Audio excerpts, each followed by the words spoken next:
Hello everyone. तो आप सभी कैसे हैं? सभी को हरे कृष्णा राधे राधे। तो देखिए, जैसा कि आपका सी टेट का प्रैक्टिस सेट चल रहा था, तो आज हम आपका प्रैक्टिस सेट 21 क्वेश्चन नंबर 21 से कराएंगे। क्वेश्चन 20 तक हो गया हमारा, तो 21 से लेकर 30 तक आज करा देंगे। फिर इसके बाद ऐसे ही प्रैक्टिस आगे चलती रहेगी।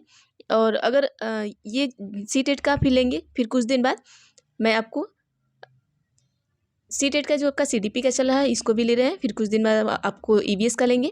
EVS के बाद आपको हिंदी का धीरे धीरे सारी प्रैक्टिस सेटें हम करा देंगे। तो चलिए यहाँ पर हम देखते हैं। तो आइए देखते हैं क्वेश्चन नंबर 21 क्या है। देखिए, क्वेश्चन को ध्यान से पढ़िएगा। यहाँ पर क्या है, अभिकथन है और तर्क है। तो तर्क और अभिकथन ध्यान से पढ़िएगा। देखिए, अभिकथन क्या है। ए, अध्यापक को अपने विद्यार्थियों को सहयोगात्मक अधिगम में सहयोग करने, समूह कार्य करने और सक्रिय रूप से भाग लेने के लिए प्रोत्साहित करना चाहिए। तो बताइए, क्या ये सही है? प्रोत्साहित करना चाहिए कि नहीं? तो ये आपको क्या लग रहा है? तो ये हमें सही ही लग रहा है। अब देखिए, इसका तर्क क्या देख लेते हैं कि अधिगम एक सामाजिक गतिविधि है और विद्यार्थियों को सामूहिक रूप से ज्ञान सृजन करना चाहिए। तो देखिए, जो आपका अधिगम है एक सामाजिक गतिविधि है, ये बिल्कुल सही है। और विद्यार्थी को सामूहिक रूप से ज्ञान सृजन करना चाहिए, ये भी सही है। तो अब आइए देख लेते हैं कि क्या ऑप्शन नंबर ए है कि both A and R true and R is the correct explanation of A. ठीक है, मतलब कि क्या कहना चाह रहा है कि ए और आर दोनों सही है और आर ए की व्याख्या सही करता है। ऑप्शन बी है कि ए और आर दोनों सही है लेकिन आर ए की सही व्याख्या नहीं है। ठीक है, ऑप्शन सी है कि ए सही है लेकिन आर गलत है। तो यहाँ पर हमने दोनों सही देखा। फिर क्या है, यहाँ पर दोनों गलत है, तो ये गलत है। ठीक है, अब हमें चूज करना है इसमें से। तो हमारा ऑप्शन नंबर ए बिल्कुल सही होगा, क्योंकि देखिए ये आपका सही है, ए और आर दोनों सही है आपका, हमने बता दिया। क्योंकि भाग लेने के लिए प्रोत्साहित हमें करना चाहिए। प्रोत्साहित हमारा क्या है, पॉजिटिव वर्ड है। और सृजन करना भी हमारा क्या है, सामूहिक रूप से सृजन करना, मतलब सामूहिक रूप से सीखना भी क्या है, एक हमारा पॉजिटिव वर्ड है। तो यहाँ पर क्या होगा कि आपका ए आर दोनों सही है और आर ए की क्या कर रहा है, सही व्याख्या कर रहा है। अब आइए अगला क्वेश्चन देखते हैं। 22 क्वेश्चन क्या है हमारा। देखिए, 22 में क्या पूछ रहा है,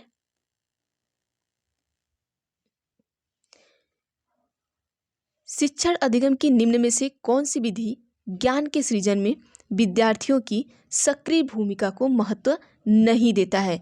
देखिए, ये नहीं आप इसको ध्यान से रखेंगे, क्योंकि यहाँ पर आप नहीं को भूल जाते हैं तो सारे क्वेश्चन का आंसर चेंज हो जाता है, वहाँ पर आपका क्वेश्चन गलत हो जाता है। ऑप्शन ए है व्यवहार अनुकूलन, बी है सहपाठी सहभागिता, सी है अन्वेषण अधिगम, डी है पारस्परिक शिक्षण। तो क्वेश्चन क्या पूछा है आपको, ये ध्यान से देखना है। ठीक है, पूछा क्या है कि विधि ज्ञान के सृजन में विद्यार्थी की सक्रिय भूमिका को महत्व नहीं देता। देखिए, आप क्या करेंगे, पारस्परिक शिक्षण करेंगे, मतलब लगातार आप अगर शिक्षण करेंगे, टीचिंग करेंगे, तो ये आप में सक्रियता लाएगा। दूसरा क्या है, अन्वेषण। अन्वेषण का मतलब क्या होता है, डिस्कवरी लर्निंग, मतलब नई नई चीज़ों को आप खोजेंगे तो भी आप में सक्रियता आएगी। तीसरा क्या है, पीर कोलेबरेशन। पीर का मतलब क्या होता है, आपके दोस्त जो होते हैं, दोस्तों के साथ आप सहभागी रहेंगे, दोस्तों के साथ सीखेंगे तो भी आप में क्या होगी, एक्टिवता आएगी। ठीक है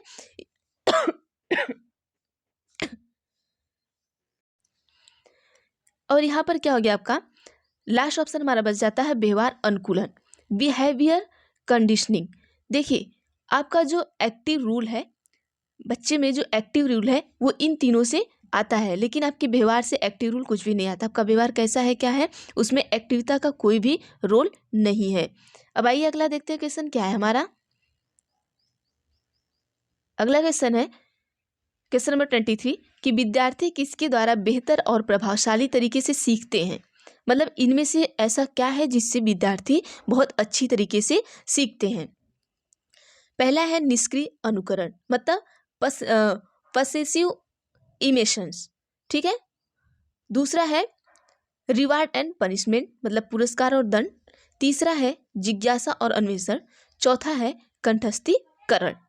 तो अब हम यहाँ पर आपको बता देना चाहते हैं कि देखिए, जो आपका निष्क्रिय अनुकरण है, ठीक है, निष्क्रिय, देखिए यहाँ पर अगर निष्क्रिय आ गया तो ये आपका निगेटिव वर्ड हो गया, सक्रिय चीज़ें रहेंगी तो आपका पॉजिटिव होगा, तो ये ऐसे ही गलत हो गया। दूसरा क्या है, पुरस्कार और दंड, कभी भी हम बच्चे को पुरस्कार और दंड नहीं देंगे, तो ये भी हमारा गलत हो जाएगा। लास्ट क्या है हमारा कि कंठस्थीकरण, कंठस्थीकरण का मतलब रोट मेमोराइजेशन, इसका मतलब ये होता है रटना, जैसे किसी चीज़ को बच्चे को रटाना, तो हम उसे रटाएंगे नहीं, तो ये भी हमारा गलत हो जाएगा।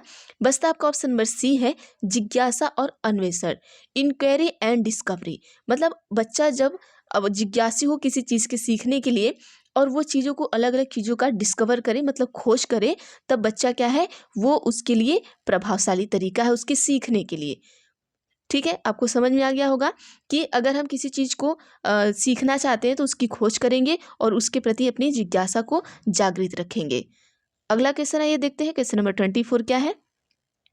24 है, निम्न में से कौन सा विद्यार्थियों के समस्या समाधान कौशल के विकास में बाधक है। देखिए पूछा क्या है, बाधक है, इसमें से एक ऐसा है, 3 ऐसा है जो बाधक नहीं है और एक ऐसा है जो अगर बच्चा के पास कोई समस्या आ गया है तो उसका समाधान करना चाहते हैं तो उसमें वो बाधा उत्पन्न करेगी।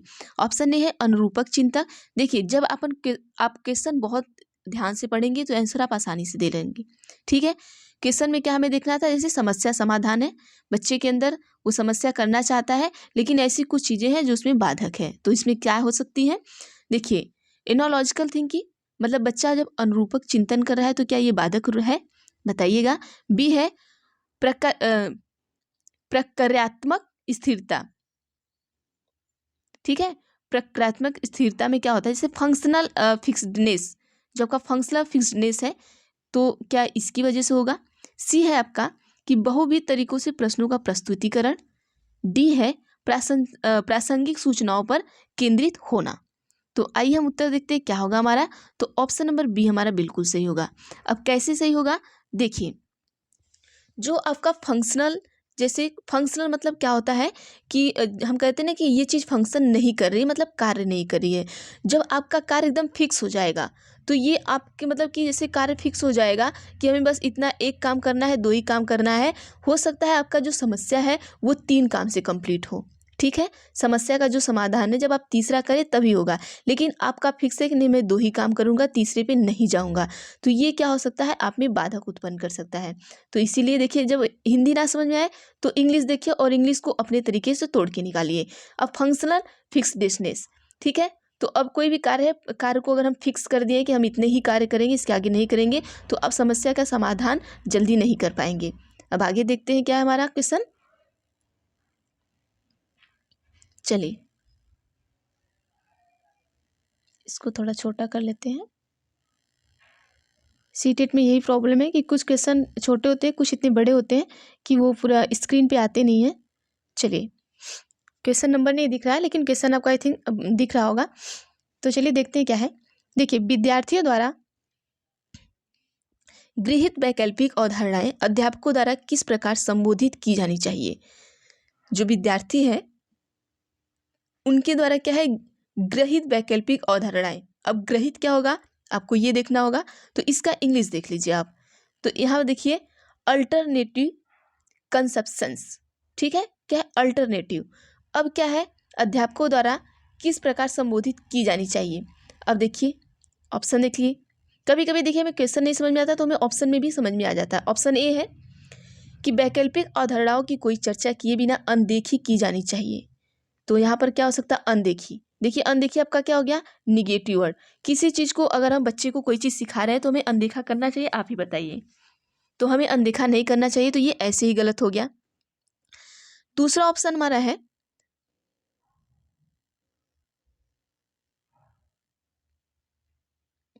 दूसरा ऑप्शन है कि विद्यार्थी को किसी भी प्रकार की वैकल्पिक अवधारणाएं साझा करने की अनुमति नहीं देनी चाहिए। तो ये भी गलत हो गया क्योंकि हम बच्चे को किसी भी चीज़ से रोकेंगे नहीं, तो ये भी गलत हो गया आपका पहला दूसरा। अब तीसरे पे आते हैं, क्या है, तीसरा है कि विद्यार्थियों को अपने विचार साझा करने के लिए प्रोत्साहित करना चाहिए और इन पर समग्रता से चर्चा करनी चाहिए। अब देखिए प्रोत्साहित करना, अब प्रोत्साहित करना यहाँ पर आ गया आपका पॉजिटिव वर्ड। अब जैसे ही पॉजिटिव वर्ड आया समझ लीजिए कि ये अब हमारा क्वेश्चन सही होने वाला है, लेकिन हम एक काम करेंगे, चौथे क्वेश्चन को छोड़ेंगे नहीं, उसको भी पढ़ेंगे। हो सकता है इसमें इससे भी ज़्यादा पॉजिटिव वर्ड मिल जाए। ठीक है, तो चौथा हम देखेंगे कि विद्यार्थी को वैकल्पिक अवधारणा पर विचार करने के लिए दंड मिलना चाहिए। तो दंड मिलना, ये भी हमारा क्या हो गया, निगेटिव वर्ड हो गया। ठीक है, यहाँ बता देते हैं, आपका दंड भी आपका क्या है, निगेटिव वर्ड है। तो अब ये भी आपका गलत हो गया, तो ऑप्शन नंबर सी हमारा बचा। प्रोत्साहित करना यहाँ पर हमारा पॉजिटिव आ गया, तो ये बचा। देखिए इसमें भी निगेटिव आया, इसमें भी आया और इसमें भी आया।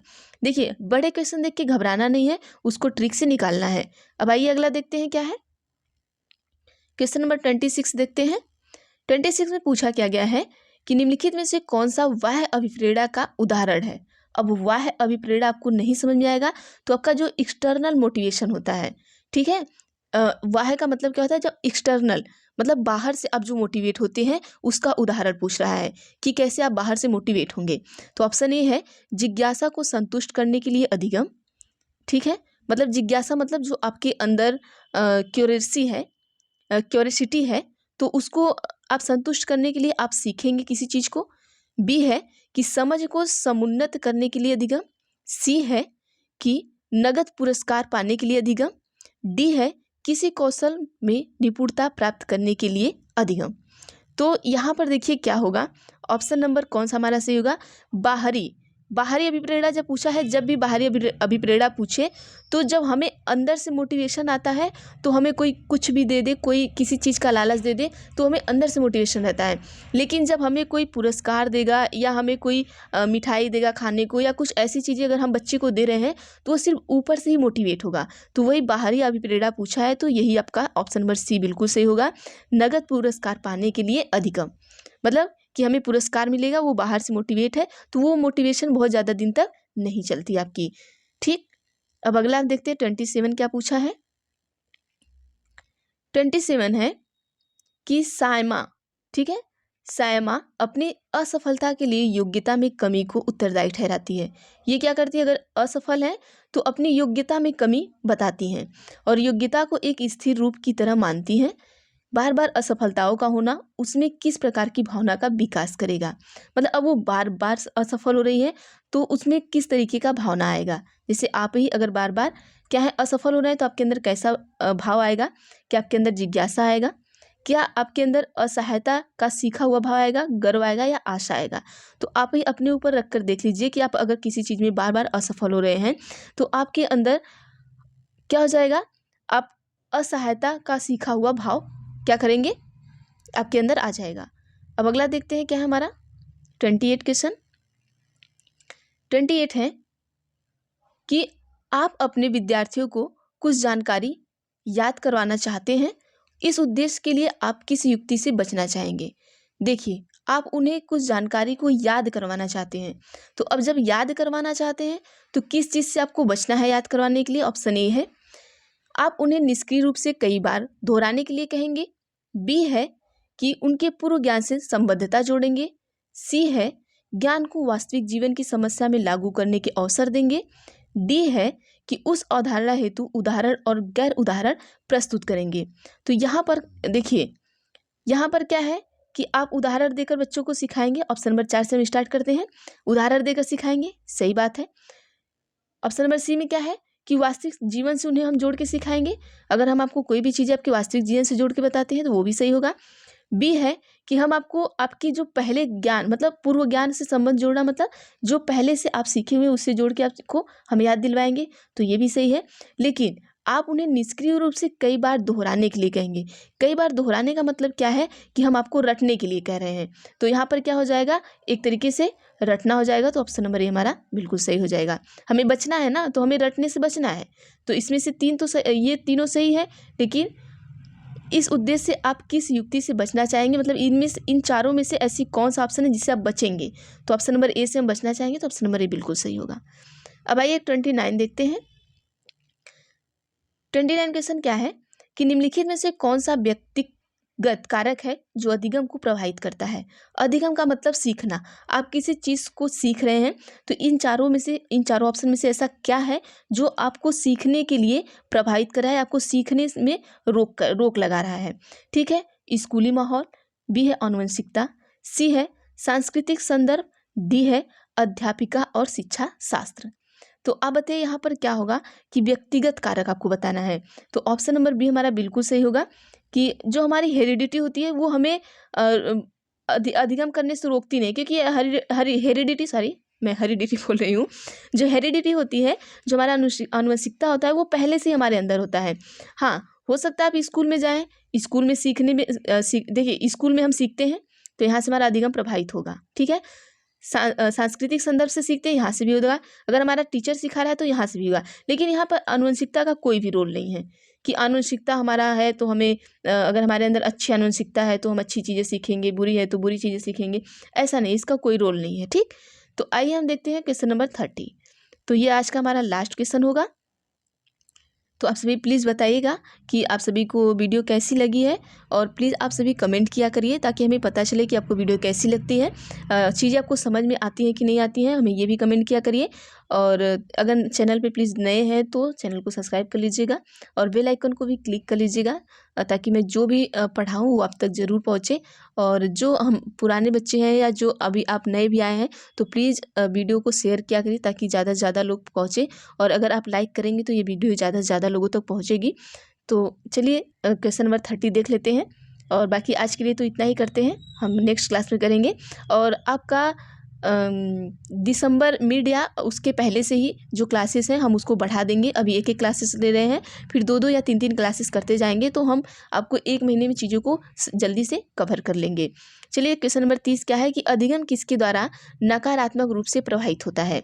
तो ऑप्शन ए है, देखिए नकारात्मक रूप दिया है तो निगेटिव इन्फ्लुएंस जो होता है वो आपका क्या है, कैसे प्रभावित होता है, इसको देखना है। ऑप्शन ए है अध्यापिका द्वारा प्रदान पाठ का मतलब क्या होता है, स्कैफोल्डिंग, ठीक है। आपको अगर हिंदी नहीं आ रही तो इंग्लिश को देखिए, स्कैफोल्डिंग। जो अध्यापिका मतलब टीचर द्वारा जो आपको स्कैफोल्डिंग दी जाती है, क्या वो नकारात्मक प्रभाव होता है। बी है निराशा की भावना। सी है इस विद्यालय का मुद्रित समृद्ध प्रवेश। डी है विद्यार्थियों की जरूरत अनुसार व्यक्तिक रूप से दिए रहे अनुशासन मतलब अनुदेशन। अब यहाँ पर देखिए हमारा ऑप्शन क्या होगा, ऑप्शन नंबर बी सही होगा। कैसे सही होगा, देखिए निराशा की जब भी हमारे अंदर भावना आएगी तो हमारे अंदर क्या होगी, निगेटिविटी आएगी, तो ये हमारी नकारात्मक रूप से प्रभावित होता है, ठीक है। निराशा मतलब निगेटिविटी, जब आपके अंदर निगेटिविटी आएगी तभी आपके अंदर निराशा आएगी, इसे पढ़िएगा। तो चलिए आपका क्वेश्चन नंबर 30 तक कंप्लीट हो गया है। और ये जो पेपर था आपका, मैंने कौन सा पेपर कराया था, किस ईयर का था ये आपका, हाँ 6 फरवरी 2023 का ये पेपर था। इसके बाद हम दूसरा पेपर लेकर चलेंगे, ठीक है। तो ये क्लास 1 to 5 का पेपर है, इसको हम सॉल्व करा रहे हैं। अगर आप हमें कमेंट करेंगे तो 6 to 8 का भी हम कोशिश करेंगे आपको कंप्लीट कराने का। और हाँ, अभी आपका जो हिस्ट्री है 6 to 8 वाला वो बचा हुआ है, तो मैं उसको मिड दिसंबर में ही उसको मैं कंप्लीट कर दूँगी। तो चलिए, थैंक यू एवरीवन।